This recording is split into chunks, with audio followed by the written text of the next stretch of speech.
Hello everyone, welcome or welcome back to my channel. My name is Dr. Nisha and in today's video lecture we are going to study मतलब ये जो होने वाला है तो part 3 होने वाला है ये टॉपिक का, ठीक है.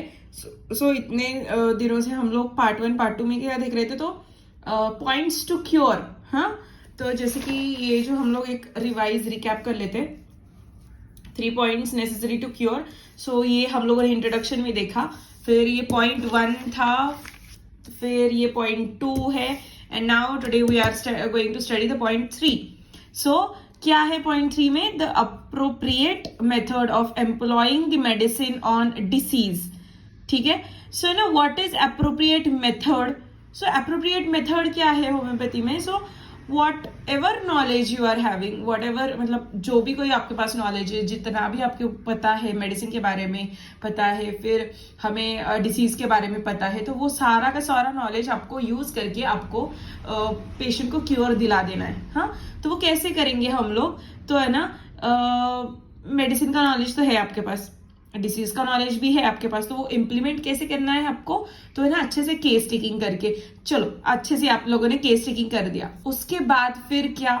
तो फिर उसके बाद आएगा कि है ना आपका एक रोल आएगा, मतलब रेमेडी फाइंड आउट करने का. सो आप टोटलिटी निकाल रहे हो, सिमिलिमम निकाल दिया, तो सिमिलिमम मिलने के बाद क्या? पहले तो है ना आपको सिमिलिमम या फिर पार्शियल सिमिलिमम मिलते मिलते बहुत की note and all this things बहुत स्ट्रगल होता है. ठीक है, ऐसे ही आसानी से नहीं मिल जाता, बट ठीक है, चलो हम लोगों ने कंसीडर कर दिया कि मिल गया है वो. तो उसके बाद अभी क्या? सो उसके बाद after the similimum will get a first prescription to do. ठीक है, तो फर्स्ट प्रिस्क्रिप्शन मतलब क्या? जो आप मेडिसिन देने वाले हो उसको बोलेंगे हम लोग फर्स्ट प्रिस्क्रिप्शन. ठीक है, जितना केस लिया उसके बारे में सिमिलिमम निकाल के हम लोग जितना जो मेडिसिन देंगे that is called as first prescription. तो वो हम लोग अभी देने वाले हैं. तो है ना, वो किस किस चीजों पे डिपेंड रहता है. तो फर्स्ट प्रिस्क्रिप्शन दोगे तो पहले तो पोटेंसी कैसे सिलेक्ट करोगे? हाँ, पोटेंसी का नॉलेज होना चाहिए. फिर आप कौन से वे में पोटेंसी भी देखोगे, तो देर आर डिफरेंट कैटेगरीज, या फिर देर आर डिफरेंट परफॉर्मेंस या फिर filters to know the potency. ठीक है, उसके बाद पोटेंसी चलो सिलेक्ट कर ली पोटेंसी. हाँ, उसके बाद रिपीटेशंस क्या रखोगे, कैसे दोगे रिपीटेशंस. ठीक है, उसके बाद डिस्पेंस कैसे करोगे उस रिपीटेशन को, मतलब ओरली आप दोगे, सबलिंगुअली दोगे, या फिर वाटर पोटेंसी दोगे, प्लसिंग दोगे, या फिर स्टैट दोगे, क्या दोगे, कैसे दोगे, उसका नॉलेज होना चाहिए आपको. फिर आता है अंडरस्टैंडिंग रेमेडी रिएक्शन, मतलब अभी आप लोगों ने दे दिया, चलो ये सब कुछ देख के आप लोगों ने दे दिया, लेकिन वो देने के बाद क्या क्या आपको मतलब पेशेंट को बताना पड़ेगा ना कि आपने ये मेडिसिन दी है, आपने ये मेडिसिन खाई है, तो उसके बाद आपको क्या क्या चेंजेस दिखाई देंगे. तो है ना, थोड़े बहुत चेंजेस आपको बताने तो पड़ेंगे कि है ना ऐसे ऐसे हो सकता है, ऐसे ऐसे हो सकता है, तो आप ये नोट करना और मुझको बाद में फिर बता देना. तो ऐसे तो बताना पड़ेगा पेशेंट, क्योंकि है ना आजकल के पेशेंट्स बहुत ज्यादा नॉलेजेबल रहते, वो 1000 बुक से पढ़ के आते, गूगल से पढ़ के आते, यहाँ से पढ़ के आते, 4 लोगों को पूछ के आते. आपके पास कोई आसानी से नहीं आता है, तो है ना उनको आपसे ज्यादा नॉलेज होता है कि मतलब आगे क्या होने वाला है, तो वो बहुत सारे क्वेश्चंस करते हैं, तो वो सारे के सारे आपको याद होने चाहिए आंसर्स. ठीक है, उनके. So understanding remedy reaction. फिर आता है सेकेंड प्रिस्क्रिप्शन. अगर आपको पता है पेशेंट आ गया firstly, and if you are prescribing any kind of medicine, and if that medicine doesn't goes to it the person या फिर the patient, then you need to see for the second prescription. So second prescription you need to take case. तो है ना, आप फिर से case लोगे, आप फिर से उसका ना रिविजन करोगे, साइंस एंड सिम्टम्स रिवाइज करोगे.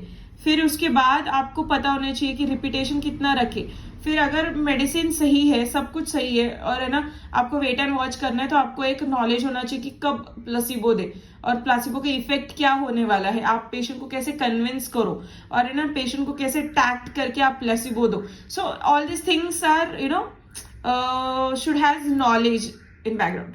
फिर डाइट एंड रेजिमेंट. बहुत सारे पेशेंट्स आपको पूछते हैं कि डाइट में क्या खाऊं, ये क्या करूं, वो क्या करूं, तो ये सारी चीजें आपको पता होनी चाहिए, सो दैट आप उनको बता पाओ.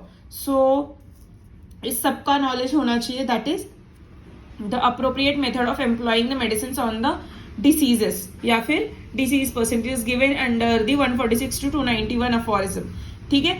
So this was the last lecture for the 3 points necessary to cure. I hope you got all these 3 points. I hope you got appropriate knowledge about this 3 points. I hope I could explain it to you as much as good as I can.